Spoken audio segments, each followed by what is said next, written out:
Bakit nga ba nasa Elbaf itong dalawang Holy Knights? Para nga mas maintindihan natin ang sitwasyon nila, unahin muna nating pag-usapan kung sino nga ba ang nagpadala sa kanila sa Elbaf. During Egghead Island arc nga, una nating nalaman yung patungkol sa mga Black Circle Stars. Ginagamit nga ito ng mga Gorosei para makapag-teleport sa kung saan mang panig ng mundo. Una nga itong ipinakita sa atin ni Gorosei Saturn, kung saan mula sa pampang ng Egghead Island ginamit niya itong Black Circle Star para ma-teleport yung sarili niya sa loob ng isla na to. Sumunod nga nating nakita itong kakaibang bilog na to during na sa pagdating ng iba pang Gorosei. Ang kapansin-pansin nga sa mga Black Circle Stars nila pagdating nila sa isla na to similar kay Gorosei Saturn. Parang may mga numbers ngang nag-appear sa mga Black Circle Stars nila. At ang hinala nga natin sa oras na to ito yung bilang nila o ranking nila as Gorosei. Ngayon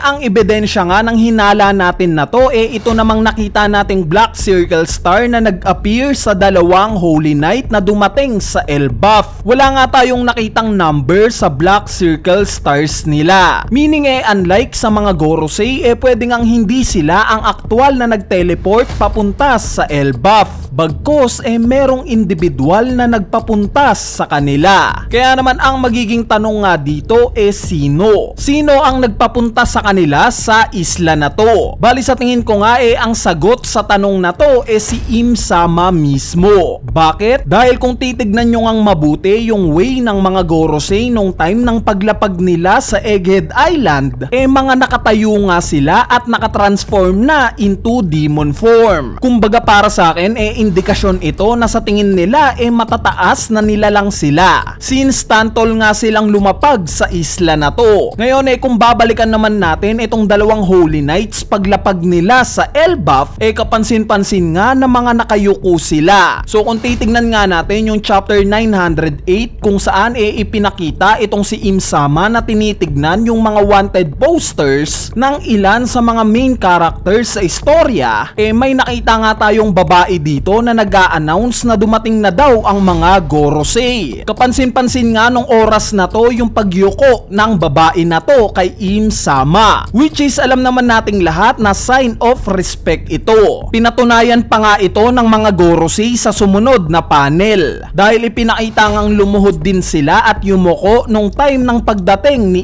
Im Sama. Meaning possible na itong pagyuko ng dalawang Holy Knights na to dahil sa ang huli nilang nakausap si Im Sama mismo. Maaaring may instruction si Im Sama sa dalawang to kung ano ang gagawin nila sa Elbaf. At alongside nga sa misyon na pinapagawa ni Imu, hinatid niya itong dalawa na to sa Elbaf gamit yung mismong Black Circle Star niya. Yes, sa kanya mismo. Dahil unlike nga sa mga Gorosei na may nakita tayong numbers sa mga Black Circle Stars nila, itong sa mga Holy Knights nga na pumunta sa Elbaf, wala tayong numerong nakita. Ngayon ang possible counter argument nga dito pwede nyong sabihin na baka Gorosei lang ang nag-utos sa dalawang to. Maaari ngang Gorosei lang ang nagpadala sa dalawang to sa Elbaf. Bali malabo nga ito para sa akin. Dahil during chapter 907 nga kung saan nakita natin itong kamukha ni Shanks, kung sakali nga na itong tao na to at itong nasa Elbaf iisang tao lang, nakita nga natin nung time na kinausap niya yung mga Gorosei, wala nga siyang sign of respect sa mga ito. Kumbaga hindi siya lumuhod sa mga ito o yumuko man lang. Kaya naman mas mataas nga ang posibilidad na si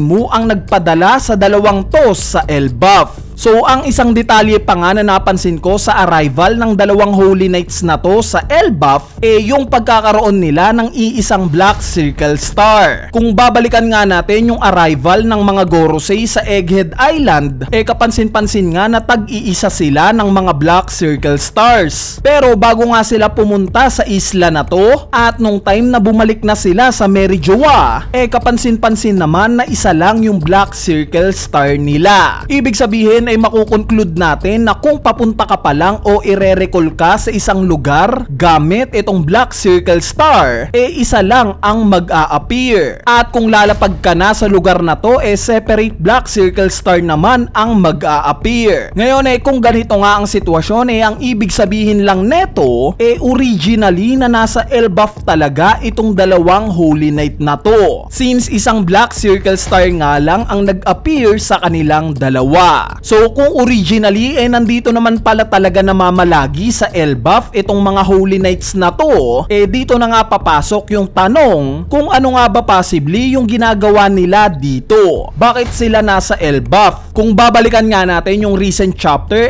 meron na ngang clue na ibinigay kung bakit sila nandito. At ito nga related kay Loki, since hinahanap nga nila ito. Kaya naman dito nga tayo mag-uumpisa sa clue na to. So nabanggit ko nga sa chapter review natin yung senaryo na gustong patayin ng dalawang Holy Knights na to si Loki. Bakit? Dahil ang siste nga yung pagsiset up ng world government sa kanya. Sinet up ng mga Holy Knights si Loki. Paano? Possible nga na ang goal ng mga Holy Knights sa pagpatay nila kay King Herald para makuha ang Devil Fruit neto. At since nalaman nga ito ni Loki, inunahan niya itong mga Holy Knights na kainin yung Devil Fruit ng tatay niya pagkamatay neto. At dahil dito inakala ng mga giants ng Elbaf na si Loki mismo ang pumatay sa tatay niya, where in fact hindi naman talaga. At nagresulta nga ito sa pagkadena ng mga giants kay Loki. Ngayon ang magiging tanong Kuya Eneru, di ba 6 years ago pa nangyari itong naging pagkamatay ni King Herald? Bakit sa loob ng 6 na taon hindi nagtangka itong mga Holy Knights na patayin si Loki para ma-retrieve yung Devil Fruit ng tatay niya? Bali ang nakikita ko ngang sagot dito dahil sa ayaw kalabanin ng world government ang mga giants ng Elbaf. Dahil kung magkataon nga at gumawa kaagad sila ng aksyon pagkamatay pa lang ni King Herald, mabubulgar nga kaagad na hindi naman pala si Loki yung pumatay sa tatay niya, bagkos itong mga Holy Knights talaga. At once na ma-reveal nga ito panigurado magdedeklara ng gera itong mga giants sa Merijoa. Ayaw nga itong mangyari ng world government. Nakita naman natin during sa latter part ng Egghead Island arc na nung time na ni-report ng mga Vice Admirals kay Saturn na nakatakas na daw ang Straw Hat Pirates at papunta na daw sila sa Elbaf, sinuggest nga ng isang Vice Admiral na sundan daw nila ang mga ito sa Elbaf. Pero pinigilan nga ito ni Saturn. Ayaw niyang pumunta sa Elbaf. Isa pa nung time na makita ng mga Gorosei si Luffy kasama itong sila Brogy at Dory. Pangit na combination nga daw itong si Sun God Nika at ang mga giants. So dito pa lang magkaka-idea na tayo na merong something itong world government sa Elbaf. Isang possible reason pa nga kung bakit ngayon lang gagalaw ang mga Holy Knights sa Elbaf, although 6 years ago pa nangyari yung pagkamatay ni King Herald, syempre dahil kay Luffy. Ngayon ngang alam na ni Im-sama at ng mga Gorosei na papunta itong Straw Hat Pirates sa Elbaf, malamang na talagang gagawa na sila ng hakbang para pigilan kung anuman yung naiisip nilang masamang mangyayari. At ito nga yung nakakapagtaka. Ano kaya yung kinakatakot nila na mangyayari sa Elbaf ngayong nandito na si Luffy? Meron bang makikilala si Luffy dito na gustong pigilan ng world government? Dahil ngayong aware na nga ang world government na si Luffy ang Joy Boy ng makabagong panahon, meron kayang makikilala si Luffy na isa na namang kaibigan ni Joy Boy sa Elbaf? Itong kaibigan kaya na to ni Joy Boy ang magbibigay impormasyon kay Luffy kung paano tatalunin itong mga Gorosei at si Im-sama? Bali ang topic nga na yan gagawa na lang natin ng separate video. Anyway, ayan na nga yung tingin kong rason sa kung bakit nandito ngayon sa Elbaf itong mga Holy Knights. Ang rason nga para patayin si Loki dahil sa gusto nilang makuha ang Devil Fruit na taglay neto. Bali para sa inyo ba? Sa tingin nyo, bakit nga ba pinapunta ni Im-sama itong dalawang Holy Knights na to sa Elbaf? Kung may idea nga kayo, i-comment nyo na yan sa ating comment section sa ibaba para mapag-usapan natin yan. So yun lang.